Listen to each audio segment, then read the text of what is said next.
All right, good evening, folks. I just want to check in real quick. I did actually get the GPT-4 all fixed up and running. It was an issue with actually some latent metadata and some partially installed models that were left over from a previous install on a separate drive that was interfering with the performance of the application. So now I've got it up and running, and you can see up top here, now that I'm loading a model, which is the DeepSeek R1 Distill Quinn 32-bit quantized 4. And so that's a pretty sizable model. You can see it's already taken up about 18 gigabytes of the HBM2 RAM of the MI60 Radeon Instinct. So let's go ahead and see how that performs in this use case, and we'll check up top to the second screen and see how it's impacting any thermals or bandwidth as well. So if I start a new chat here, I'm going to say warm up. How about that?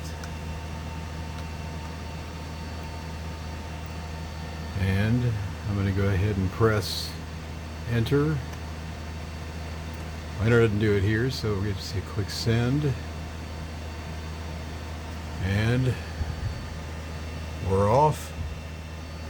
Up here, what are we seeing? 91, 90%, 92, 89.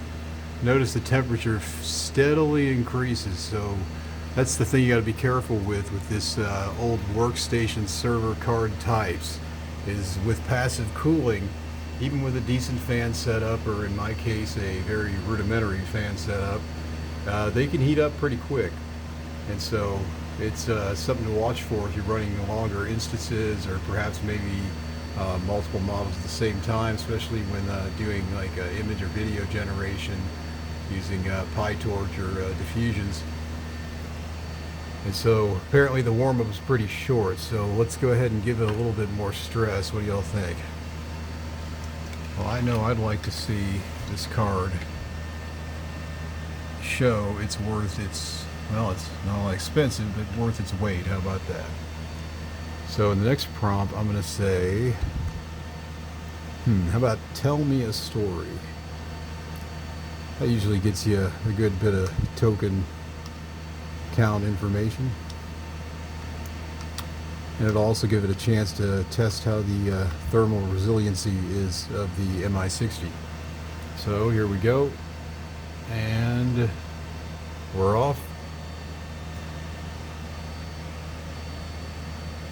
And the thinking is interesting here with these DeepSeek models. So it's still generating tokens just as it would if it were giving a response. It's just you have to toggle that to see what's going on. And so if you look down at the bottom, we're getting 8.6 tokens per second on this Radeon Instinct MI60. And mind you, this is in a Windows 11 environment. This is not housed in a dual boot Linux or even WSL Ubuntu on Windows, like it's a virtual drive. This is actually right here, hosted on the main C drive Windows bootlog system.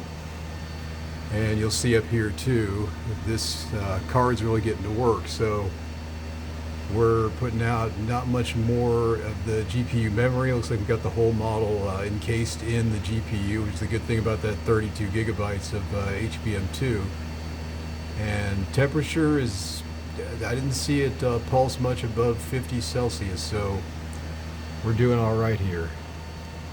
And that was a pretty decent little stress run. I wouldn't say it's the hardest stress it'll ever see or has seen before, but I just wanted to give you guys an update that I've got this thing up, running, and performing in a native Windows environment. No special maneuvering through WSL, Linux, or otherwise, as is often suggested with these Radeon Instinct cards, given the end of life and discontinued support for ROCm on Windows.